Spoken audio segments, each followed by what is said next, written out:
Bonjour à toutes et tous, c'est notre dernier jour de congrès. On a une nouvelle conférence de prestige.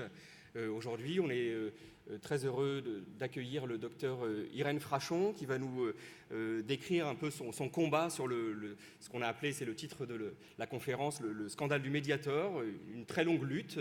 Et donc, on aura 30 minutes pour voir un petit peu l'histoire de son combat, peut-être un petit peu différent des autres conférences de prestige que l'on a eues. Donc Irène Frachon travaille à Brest et elle va nous raconter son histoire. Vous avez 30 minutes, c'est une conférence de prestige, il n'y aura pas de questions et nous sommes très heureux de vous accueillir pour cette intervention.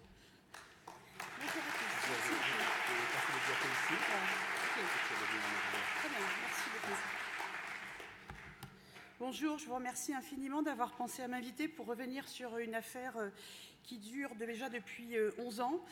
Comme j'ai beaucoup de choses à vous dire, j'attaque tout de suite.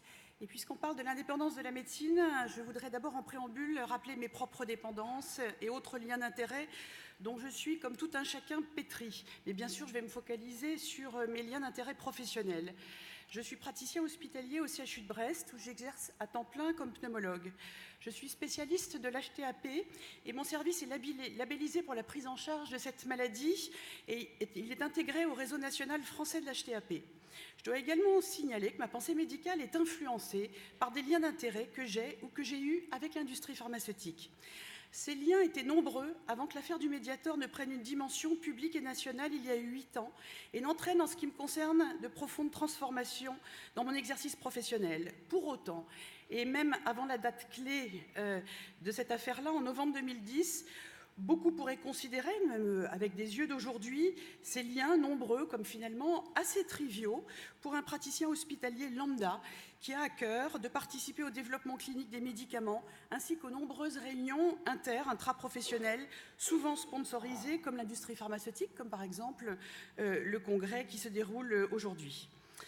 Alors pourtant aujourd'hui, je me contente d'être encore investigatrice dans un essai conduit avec Bayer dans l'HTAP. Je crois bien qu'il me reste un patient entre guillemets à suivre encore et je crois que c'est à peu près tout.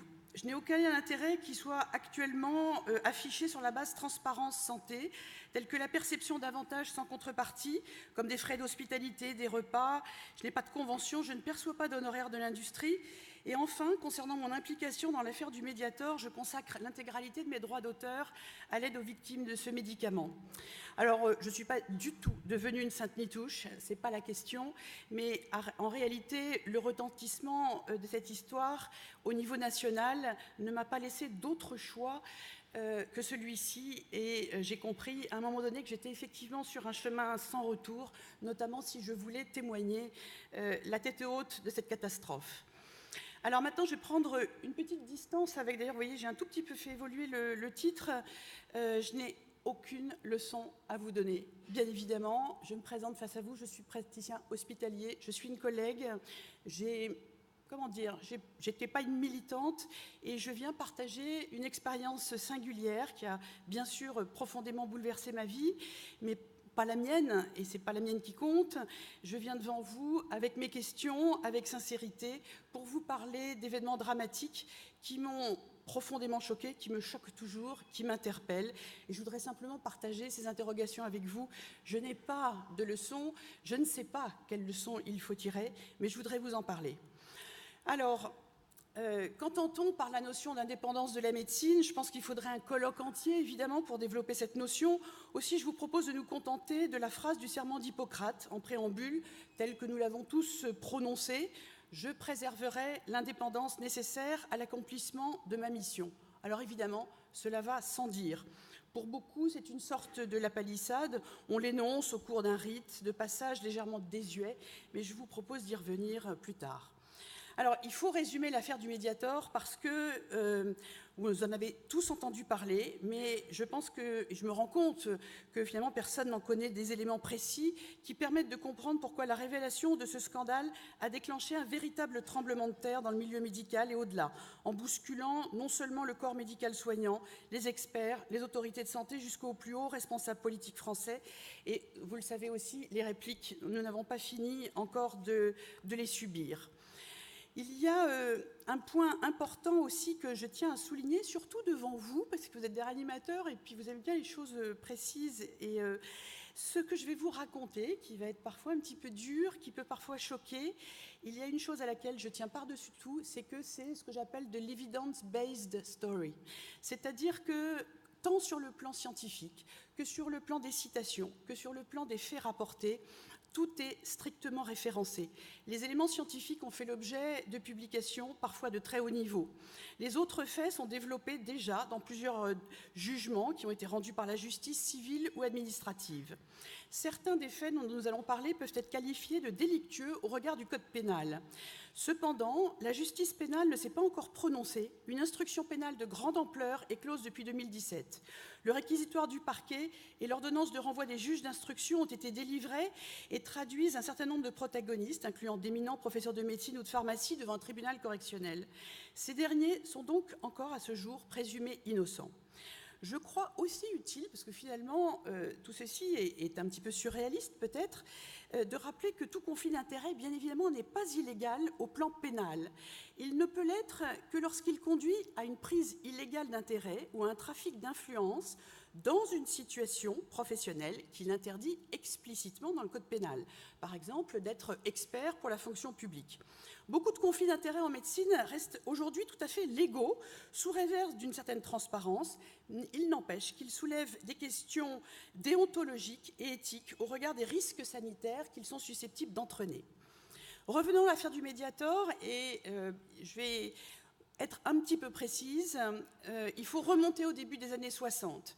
Vous savez que les amphétamines qui ont été synthétisées au début du XXe siècle, pour leurs effets notamment avec la découverte de puissants effets psychostimulants, ça rend très intelligent et ça fait tenir, ont été utilisés massivement par les soldats pendant la Deuxième Guerre mondiale. On s'est aperçu qu'à côté d'en faire des surhommes, ça en faisait surtout des êtres psychiquement détruits, dépendants, avec un phénomène d'accoutumance et des effets cardiovasculaires parfois dévastateurs. On s'est aussi aperçu que ça coupait l'envie de manger et qu'il y avait une perte de poids qui pouvait être considérable, entre guillemets, sans effort. Évidemment, ça a beaucoup intéressé l'industrie pharmaceutique de tenter de gommer ces effets délétères des amphétamines et de favoriser ce qui pourrait être vraiment le blockbuster mondial, qui est le coupe-faim qui fait maigrir sans effet secondaire.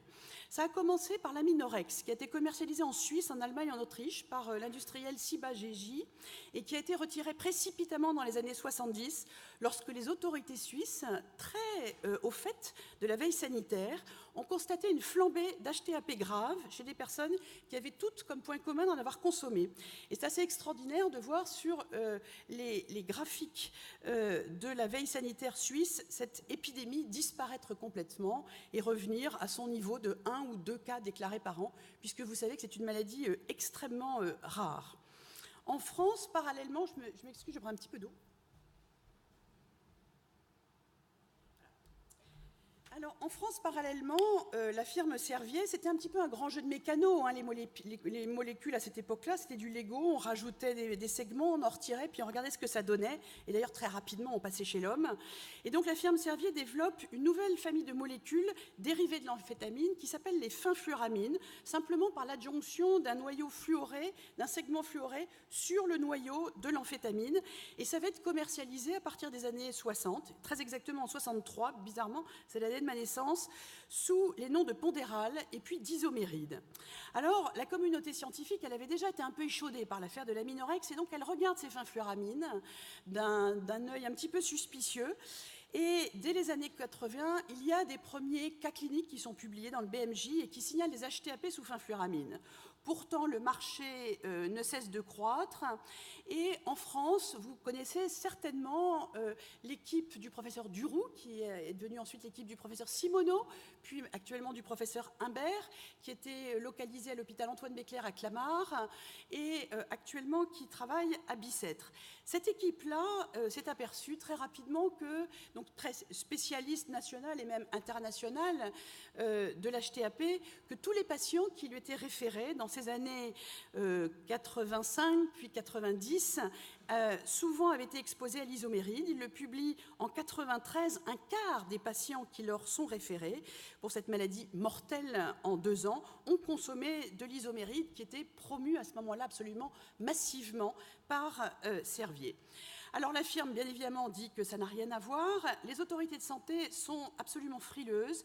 Il va falloir attendre longtemps un cas témoin international qui va être publié en 96 par Lucien Abenaïm dans le New England Journal of Medicine, étude menée aussi, bien sûr, avec les collègues de Béclair, notamment le docteur François Breno, et qui va démontrer que le risque d'HTAP après 3 mois d'exposition à l'isoméride ou à d'autres fenfluramines est multiplié par 23. Il y a un éditorial du New England qui accompagne cette publication et qui en atténue considérablement la portée en mettant en balance, soi-disant, la rareté malgré tout de cette maladie, même avec une multiplication du risque par 23, par rapport à la morbidité engendrée par l'obésité, et en particulier, vous savez que c'était un gros souci, et toujours, aux États-Unis. Servier, de son côté, va contester la validité de l'étude, alors que c'est pourtant lui qui a été obligé de la financer. On s'aperçoit bientôt que les deux éditorialistes du New England n'ont pas mentionné leur rôle de consultant auprès de Servier. Un scandale éditorial retentissant éclate et va amener à de profondes révisions de la politique de déclaration des conflits d'intérêts au sein du New England.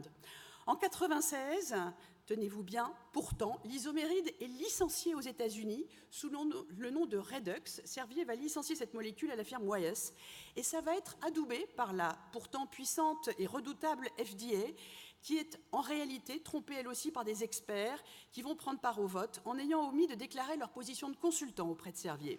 En 1996, donc, 25 ans après le premier signal aminorex, les fenfluramines dominent le marché mondial des anorexigènes. C'est tout juste si en France, on a imposé une petite mention dans la notice du médicament sur le risque d'HTAP et restreint l'usage de l'isoméride aux prescripteurs hospitaliers, comme si cela protégeait qui que ce soit de ces effets dévastateurs.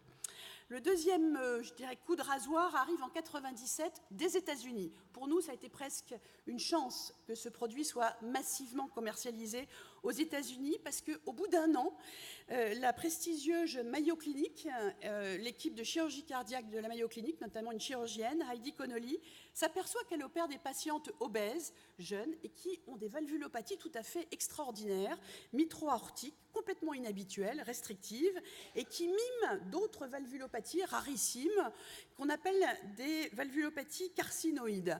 Alors, c'est un mouton à 5 pattes qui, évidemment, excite tout le monde quand on tombe dessus, comme d'habitude, c'est-à-dire que ce sont des valvulopathies tricuspides, très graves, et qui sont liées aux métastases au niveau hépatique de tumeurs carcinoïdes digestives. Ces tumeurs carcinoïdes bombardent les valves droites de sérotonine et, ce faisant, déclenchent des réactions à ce mitraillage par la sérotonine avec une prolifération fibroblastique qui va aboutir à une insuffisance valvulaire grave.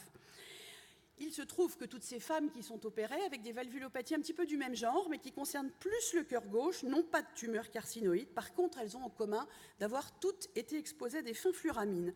Or, on sait déjà que les fenfluramines agissent par la voie de la sérotonine. Une série de cas est publiée dans le New England en 1997, et c'est le coup fatal porté aux fenfluramines, retirées aux États-Unis, puis dans le monde entier. Aux États-Unis, l'affaire se solde à hauteur de plusieurs milliards de dollars par des indemnisations au moyen d'une class action possible aux États-Unis, historique, impossible en France. En France, Servier passe entre les gouttes. Les patients ne seront jamais indemnisés, sauf 2 qui vont se battre pendant plus de 10 ans devant les tribunaux civils. L'une des 2, ce seront ses ayants droit, puisqu'elle sera décédée de cette maladie. Servier reste un labo important et offensif tous azimuts. Alors pourquoi je vous raconte avec autant de précision cette histoire? Parce que j'en étais moi-même témoin. J'étais interne en médecine dans les années 90 à l'hôpital Antoine Béclair, dans le service du professeur Duroux, impliqué dans la prise en charge des HTAP, si je puis dire aux premières loges de ce qui était déjà, à mes yeux de jeunes médecins, un scandale de santé publique majeur et passé inaperçu, ou plutôt complètement étouffé en France. notamment déjà grâce à l'emploi de méthodes d'intimidation dignes de Barbouze employées par la firme Servier, mais également par l'entremise d'un puissant réseau d'influence mis en place par ce laboratoire entre guillemets historique dès les années 50. J'ai connu ces patientes et cette affaire m'a marquée, j'avais 27 ans. En 2000, les chercheurs américains trouvent la clé de l'énigme. Comment des coupes-fins ayant une action centrale vont-elles s'attaquer aux valves cardiaques? En fait, les fenfluramines, le coupable, c'est le métabolite des fenfluramines, le métabolite actif, qui s'appelle la norfenfluramine, qui est un agoniste puissant des récepteurs sérotoninergiques, HT2B, qui sont présents abondamment à la surface des valves cardiaques. Cette stimulation entraîne une prolifération de fibroblastes et d'une substance amyloïde qui les engaine, qui les rétracte, qui les rend complètement incontinentes et qui va entraîner bien évidemment des désordres majeurs, d'autant que plusieurs valvulopathies peuvent s'additionner. Alors, cette découverte du coupable, la norfenfluramine en 2000, va être signalée comme des produits à éviter à tout prix, notamment un éditorial en 2007 dans le New England qui avertit qu'il faut bannir des recherches cliniques et de toute commercialisation tout produit susceptible de se métaboliser en norfenfluramine, de sorte à éviter un désastre du type de celui des fenfluramines. C'est le texte anglais « In order to prevent a disaster ». En 80, et nous sommes en 2000. Alors, j'ai été donc, je vous l'ai dit, un petit peu témoin de tout ça, et si je puis dire, la pilule n'est pas passée. La vie continue, je suis très soulagée de savoir qu'en 97, les produits sont retirés du marché. Je m'installe à Brest et je crée un centre de compétences de l'HTAP. Et puis je croise un de mes collègues de Béclair en 99 et qui m'apprend que, je le félicite une fois de plus parce que ça a été pour eux des années de combat, le retrait des fenfluramines. Et il m'apprend qu'un produit de Servier, toujours promu, remboursé à taux plein par la Sécu, comme adjuvant du diabète chez des patients en surpoids, aurait une parenté avec les fenfluramines. Il n'en sait pas beaucoup plus. Je suis extrêmement choquée par cela, ça me paraît absolument incroyable, et je garde ça dans un coin de ma tête. Je suis à Brest, et puis les années passent. Moi, j'ai jamais affaire à ce médicament, je suis pneumologue, ça n'a pas grand-chose à voir avec mon rayon d'action. Et en 2007, 10 ans après le retrait mondial des fenfluramines, je prends en charge une patiente obèse, diabétique, qui souffre d'HTAP. Et en consultant son ordonnance, je tique parce qu'il y a du Mediator et elle y est exposée depuis plus de 10 ans. Donc vous comprenez pourquoi il y a un petit déclic qui se fait. Est-ce que ce n'est pas ce médicament dont m'avaient parlé mes collègues de Béclair? Alors j'entame une double enquête, je ne vais pas vous la raconter. Si vous voulez me réinviter, ce sera avec plaisir, mais voilà, ça va être un peu long. Pour essayer de comprendre ce qu'est le Mediator et avoir un signal de pharmacovigilance plus précis. Donc il va y avoir d'abord une enquête clinique scientifique qui, pendant 2 ans, va m'amener à diverses collaborations avec les cardiologues de mon hôpital, que je connais par cœur puisqu'on travaille ensemble avec l'HTAP, puis avec des chercheurs en pharmacoépidémio pour confirmer ce signal. Et je vais découvrir en réalité non seulement qu'il y a bien quelques HTAP chez des patients exposés au Mediator, c'est une maladie qui reste rare, c'est extrêmement difficile de refaire les études qui ont été faites avec l'isoméride, mais en réalité je découvre qu'il y a surtout derrière, comme l'avaient constaté les Américains, une forêt de valvulopathie. L'HTAP était l'arbre qui cachait la forêt de valvulopathie. Je vais vous donner quelques chiffres. On sait de façon certaine qu'au bout d'1 an d'exposition au Mediator, il y a 15% d'émergence de stigmates d'insuffisance valvulaire. Le Mediator a été commercialisé 33 ans, 5 millions de patients exposés. Si vous prenez une calculette, ça fait plus de 700 000 cas d'atteinte valvulaire liés au Mediator sur ces dizaines d'années. Heureusement, ça ne fait pas 700 000 morts, bien sûr, car elles sont de gravité variable. Néanmoins, 1 cas sur 1000 conduit à des interventions chirurgicales lourdes, avec toute la mortalité qui s'y ajoute. Les raisons, alors, juste une toute petite incursion sur un autre aspect de l'indépendance médicale. Pourquoi un tel raté diagnostique alors que nous avons des équipes de cardiologie et de chirurgie cardiaque mondiales qui sont, je dirais, un fleuron et une fierté, même au niveau international? Tout simplement parce qu'il y a d'un côté, je vais y revenir, la tromperie de Servier, mais de l'autre, je réalise en tant que pneumologue une certaine dépendance intellectuelle qui est normale, que nous avons tous, de nos communautés scientifiques, à nos formations universitaires, à notre enseignement académique, à notre compagnonnage avec ses dogmes et ses croyances qui peuvent empêcher ou retarder l'émergence d'un nouveau paradigme. Ici, par exemple, les cardiologues et chirurgiens cardiaques étaient absolument persuadés, notamment pour les valvulopathies les plus graves, qu'il s'agissait de séquelles du rhumatisme articulaire aigu, qui est une maladie infectieuse qui a pourtant disparu après-guerre et dont les stigmates, petit à petit, s'évanouissent complètement. Alors, je reviens à l'information de la nature sur le Mediator. Donc, je ne sais pas ce qu'est le Mediator et je fais ce qui est assez naturel. Je vais questionner la firme pharmaceutique qui va me répondre par la voix d'un certain Pierre S., cadre de Servier, et qui est par ailleurs... alors, je vais passer ma diapo. Voilà. Je vous montre juste cette diapo parce que je vais vraiment recopier le terme.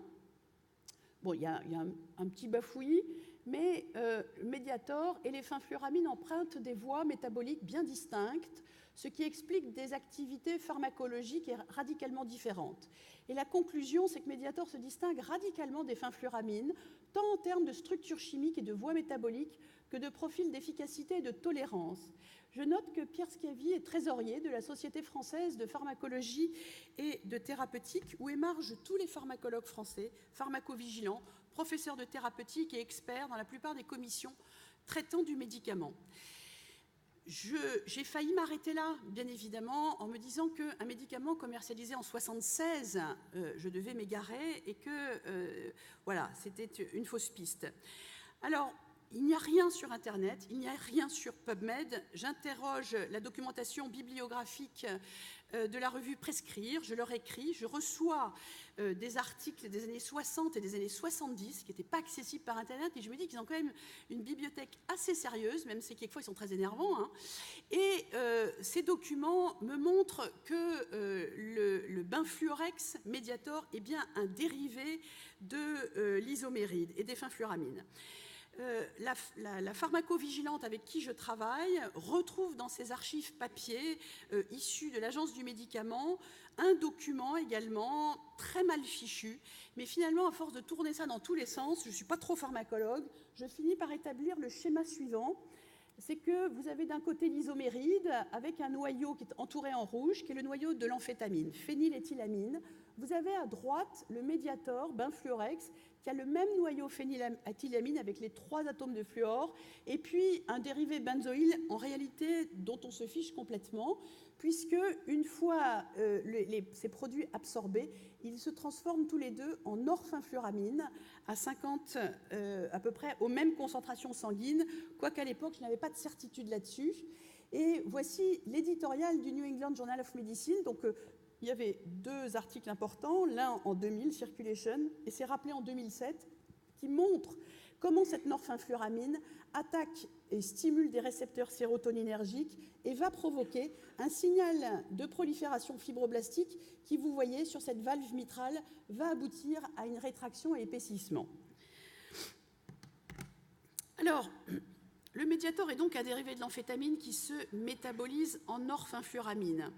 Je n'apprendrai qu'après l'éclatement du scandale en 2011 que les concentrations sanguines de norfenfluramine sont strictement identiques, que Servier l'a soigneusement mesuré dès 1993 et soigneusement dissimulé à tous sous un nom de code ne correspondant à aucune nomenclature qui s'appelle S585.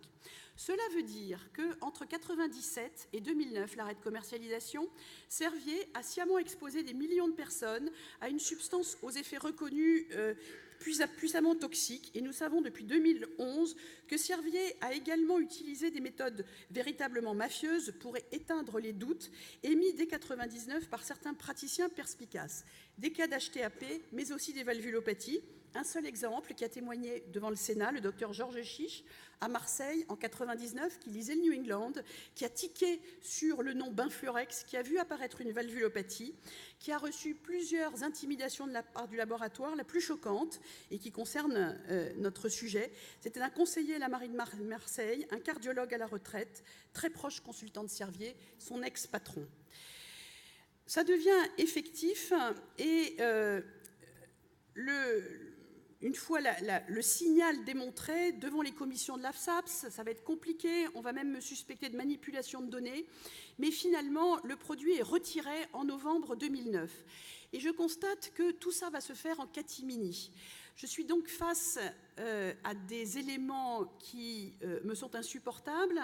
Le fait que je sois face à une entreprise criminelle, récidiviste, et qui va bénéficier vraisemblablement de la même impunité qu'avec l'isoméride, que surtout, on va sacrifier les intérêts des victimes du Mediator, les brestoises, que je connais intimement, et les autres victimes françaises que je suspecte innombrables. Et à cela, je vous rappelle le souvenir indélébile des calvaires des jeunes victimes de l'isoméride. Tout ceci me pousse à franchir le Rubicon, parce que ça ne se fait pas beaucoup, et je n'étais pas prête véritablement à le faire non plus. Un livre de témoignages qui va, de façon documentée et référencée, raconter en gros ce que je viens de vous expliquer. Malgré les menaces, malgré la censure du livre qui intervient sur attaque du laboratoire, 48 heures après sa mise en rayon, ça ne va pas rester lettre morte, et avec l'action de plusieurs protagonistes qui vont prendre des risques également, le scandale éclate enfin, un an plus tard, en novembre 2010, lorsque l'Agence du médicament, acculée, reconnaît un bilan humain d'au moins 500 morts directement liés aux conséquences valvulaires de l'exposition au Mediator. À partir de cette date-là, la plupart des ingrédients du scandale sont portés à la connaissance du public et donc du corps médical français dès l'éclatement de l'affaire, et développés par la publication de plusieurs enquêtes, dont la plus retentissante est un rapport exceptionnel de l'IGAS, mis en ligne en janvier 2011, qui comporte plus de 3000 pages, qui se lit comme un roman policier que je vous invite à voir. Il est toujours en ligne sur Internet. Et puis ensuite, dans les années à venir, plusieurs jugements au civil qui vont être prononcés à l'issue de procédures menées par des victimes contre le laboratoire, gagnées jusqu'en cassation. Et puis également des éléments délivrés par le procureur de la République à l'issue d'une instruction pénale de plusieurs années. Cette instruction pénale a conduit à une mise en examen du laboratoire Servier, comme certains de ses dirigeants, de chefs de tromperie aggravée par mise en danger de l'homme, escroquerie, corruption, trafic d'influence, prise illégale d'intérêt, homicide et blessures involontaires, moi je préfère dire délibérées. Les inculpations incluent aussi l'Agence du médicament pour homicide par négligence, des personnalités du monde médical qui, encore aujourd'hui, ne comprennent absolument pas ce qu'on leur reproche. Alors voici une phrase extraite de l'ordonnance de renvoi des juges d'instruction qui prend toute sa dimension aujourd'hui. Ces défaillances, toutes celles que je viens de vous exposer, trouvent en partie comme explication l'influence exercée par Servier sur les régulateurs de santé à travers un vaste réseau de contacts tissé auprès de nombreux responsables, agents et experts des autorités de santé, caractérisant de multiples conflits d'intérêts. Dès lors, la question majeure des conflits d'intérêts a été soulevée, a fait l'objet, vous le savez, d'avancées législatives, réglementaires, ainsi qu'un débat de société aigu qui est toujours d'actualité. Pourquoi ? Comment est-ce qu'on se défend ? On ne veut pas, bien évidemment, tout ceci. Donc les médecins se défendent traditionnellement de tout risque de conflit d'intérêts dans l'exercice de ces multiples collaborations avec l'industrie pharmaceutique ou des dispositifs médicaux en invoquant généralement des règles d'éthique qu'ils ont, bien sûr, et qui sont alliées à leur formation de très haut niveau qui leur permet de bénéficier d'une part de ces avantages nombreux, carrière, recherche, hospitalité, rémunération personnelle, sans que cela influence leur jugement critique et éthique. C'est ce que les spécialistes des sciences humaines appellent l'illusion de l'unique invulnérabilité. Ainsi, réagissant à une interview que j'avais accordée au journal Le Monde en 2015, qui expliquait de façon détaillée en quoi ces liens d'intérêt pouvaient constituer de dangereux conflits d'intérêts, un professeur de médecine publiait en septembre de la même année une tribune outrée dans le quotidien du médecin intitulée « Le poison du tous pourri ». Tout en critiquant mon opinion jugée d'une violence inouïe, il rappelait qu'il est évident que des règles d'éthique strictes doivent être suivies par les industriels, les experts, les autorités de santé. Qui dirait autre chose, bien sûr, de cette évidence éthique ? Alors le drame du Mediator, c'est un cas d'école, c'est ce que j'appelle un crash test. C'est-à-dire qu'après 2010-2011, je me suis dit, eh bien, il va y avoir des prises de position vis-à-vis d'agissements, même en l'absence de jugement pénal, qui heurtent profondément tout le sens éthique et déontologique. Et donc, comment tout ceci a-t-il été activé ? Et il faut également rajouter que Servier, après l'éclatement du scandale, loin de faire profil bas, conteste farouchement, pied à pied, ligne à ligne, virgule à virgule, la totalité des demandes indemnitaires des victimes de ce produit. Ceci est largement rapporté dans la presse, notamment au niveau de l'Office national d'indemnisation des accidents médicaux. Aujourd'hui, décembre 2007, 3251 personnes ont vu reconnaître leur préjudice. J'accélère. L'examen des déclarations sur tous les sites montre que les liens d'intérêt restent majeurs avec les laboratoires Servier, notamment avec les sociétés savantes de diabétologie, de cardiologie. Il suffit d'entendre les déclarations publiques de leaders d'opinion depuis que l'affaire a été révélée au grand jour. Servier est un grand laboratoire qui ne mérite pas cette polémique, président de la Société française de cardio. Je comprends très bien que cela puisse choquer, mais nous avons toujours travaillé avec Servier comme avec les autres laboratoires. Les conséquences, je travaille avec tous les laboratoires, je suis indépendant, ils le savent parfaitement, c'est une question de tempérament. 2014, encore un professeur qui est président de Société française de cardiologie. L'affaire du Mediator, donc, continue et malgré tout, il y a des manifestations scientifiques promues partout. Il suffit de consulter la base Transparence Santé, les sites internet des différentes sociétés références de cardio, de médecine générale, etc., etc. La dernière prévue le 2 février prochain, vendredi, journée post-IDF, congrès de diabéto, manifestation emblématique des laboratoires Servier qui associera donc la crème de la diabétologie française qui a vu pourtant empoisonner des centaines de milliers de ses patients par un produit poison réputé. Alors comment est-ce qu'on peut justifier de tels écarts? Eh bien, à ma grande stupéfaction, j'ai vu se développer un véritable discours de déni face à la réalité de cette catastrophe qui, je suis désolée, se rapproche de ce qu'on appelle une argumentation négationniste, qui a des proximités frappantes avec l'argumentation, par exemple, des climato-sceptiques. Il y a des médiato-sceptiques. Alors, pour citer quelques-uns des plus éminents, l'ancien sénateur, académicien, membre du Comité consultatif national d'éthique, le professeur Claude Huriet, a publié une tribune, parce que c'est quelque chose qui est affiché par des livres qui sont publiés. Il n'y a pas de mort. Par des tribunes qui sont publiées. Cette tribune, publiée en juin 2016 dans le GIM, déclare « Le Mediator aurait provoqué un nombre de décès de 10 patients, hors de proportion avec l'annonce faite en ce temps par le lanceur d'alerte. » Et donc, cette action est comparée à une délation. L'instruction pénale, elle, retient, après expertise scientifique, une estimation d'environ 2000 décès provoqués par le Mediator. Alors de même, en 2017, on continue à avoir des déclarations des cardiologues qui dénoncent les fausses rumeurs de corruption, etc., etc.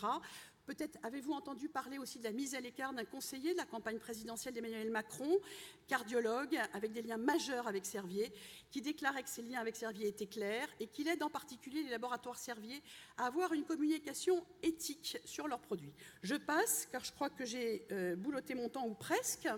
Je vais finir avec Jean-François Météi, qui est une des grandes figures éthiques de notre pays et qui, bravant le tollé public, a maintenu une sénatrice mise en examen dans l'affaire du Mediator pour complicité de trafic d'influence comme membre du comité d'éthique de l'Académie de médecine. Faut-il se souvenir que Claude Huriet était très, je dirais, support de la participation de Servier à l'Institut Curie qu'il avait présidé, ou encore que le Mediator a échappé à la charrette des déremboursements en 2002, malgré les demandes réitérées de la Caisse d'assurance maladie, alors que le ministre de la Santé s'appelait Jean-François Météi. Quant à Pierre S., sous la pression médiatique, il a présenté sa démission à la SFPT qui a été refusée par l'ensemble des collègues, peut-être pas la majorité, enfin, pas l'unanimité des pharmacologues et pharmacovigilants. Alors, c'est un petit peu déprimant tout ce que je vous raconte, donc je vais vous dire quelque chose d'un petit peu plus fort et qui concerne aussi la communauté de la réanimation. En 2015, un petit peu désespéré de voir la maltraitance subie par les victimes du Mediator, nous avons lancé un manifeste qui s'appelle le Manifeste des 30, et qui est une pétition qui, en fait, je dirais, interpellait les médecins sur leurs obligations légales et morales et remettait en cause leur lien d'intérêt maintenu avec Servier. Alors, ce manifeste des 30 qui a été largement suivi, notamment par beaucoup de réanimateurs. Vous allez en retrouver quelques-uns parmi les 30 qui ont signé, les figures sympathiques, par exemple, de François Blot, vous allez peut-être voir son... ou alors de Jean-Michel Bols, qui est, je crois, également présent aujourd'hui, mais également Ronnie Broman, Didier Sicard, Axel Kahn, etc., pour protéger les victimes du Mediator contre la violence procédurière opposée par Servier. Voilà. Alors, quelle était la phrase que nous avions mise en exergue pour ce manifeste? Je vous la lis. « J'interviendrai pour protéger les personnes si elles sont affaiblies, vulnérables ou menacées dans leur intégrité ou leur dignité. » Je pense que c'est à l'aune de cette injonction première que nous devons relire effectivement l'autre segment de phrase « Je préserverai mon indépendance nécessaire à l'accomplissement de ma mission ». Je pense que ça nécessite, loin de tout jugement moral, d'être formé, d'accepter d'être lucide face à ces questionnements et d'éviter cette tentation-là.